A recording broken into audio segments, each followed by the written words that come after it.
wala tayong choice forthwith, but I disagree na sa Tagalog agad-agad ang forthwith. Ang forthwith yung ibig sabihin nun sa Tagalog is yan na yung susunod, yan na yung gagawin mo.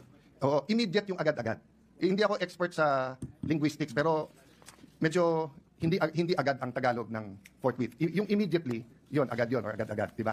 So, maya-maya, hindi, ibig sabihin ng forthwith, sangayon naman ako ang ibig sabihin ng forthwith, wala ka nang to quote dos por dos, susunod na. O yun ang ibig sabihin ng forthwith. Yung wala ka nang hihintayin, yun na. Kaya agree ako sa inyo na kailangan talakayin natin yung impeachment complaint. Anong forthwith yan, B? Anong forthwith yan? Matauhan ka na, kahit ano. Nakakagigil ka. Stop!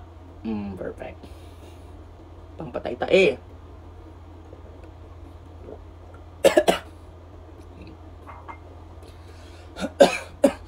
Sa mga interview niya, di ba, ang sinasabi niya na dapat talaga natin sundin ang konstitusyon. I-follow natin talaga forthwith. So, dapat talaga nung February 5 pa yan. Kasi contradicting din yung statement niya dito. Sinasabi niya na dapat daw nagsulat din daw siya kasi nga forthwith daw. Tapos ngayon, sinasabi mo na hindi, ang ibig sabihin ng forthwith ay susunod na.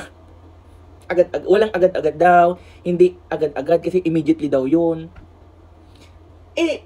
Si dating member of Constitutional Commission, si Sir Ascuna, siya din doon isa sa mga authors at ang ini-imply niya talaga sa forthwith agad-agad. Kaya isiniset aside yung mga other legislative proceedings. Ano na tayo, B? Di ba lawyer to? Pero ang sabi niya naman diyan, in fairness naman, yun daw yung niya interpretation niya. So, it's a mistake. It's a mistake. Again, kung prinosid nyo na yun ng June 2, February 5, March 5, April 5, May 5, June 5, tapos June 11 nyo pa. Doon sa June 2, kung nag-convene na kayo as impeachment court at nabigyan nyo na ng proof or yung nalatag na lahat, tapos binigyan nyo ng 10 days, 10 days, wala kayong gagawin dyan. Kasi yan yung waiting time ng defense team na maglatag ng kanilang depensa. 10 days. Kunwari ito yung 10 days. Dito nyo ipapasok yung mga legislative proceedings nyo na kailangan yung ihabol. Dito sa gitna, sa 10 days, kasi wala kayong ginagawa. 10 days, pasok nyo dyan.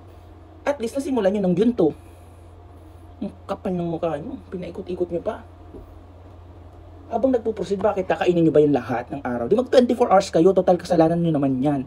Especially Chis Escudero to. Ngayon napilitan ka. And ang sinasabi ni Chis Escudero, he doesn't care about Ateneo. Kahit magprotesta kayo, UP, San Beda, Adamson, yung hello, ang lalaki na nun. Ibig sabihin, mindset ni Chis Escudero, kayo talagang masusunod pala, ang plenary pala. Gawa-gawa nga lang kayo ng gawa nga lang